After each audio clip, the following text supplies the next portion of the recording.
Welcome back to another technical deep dive here in the debug zone. Today, we're tackling a big question and breaking it down with insights from other users. Hopefully, this clears up some misconceptions and helps you get the answer you need. So buckle up, stay a little curious, and let's jump right in.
And that's a wrap.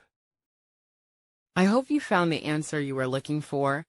If you did, take a second to hit that subscribe button. It really helps out.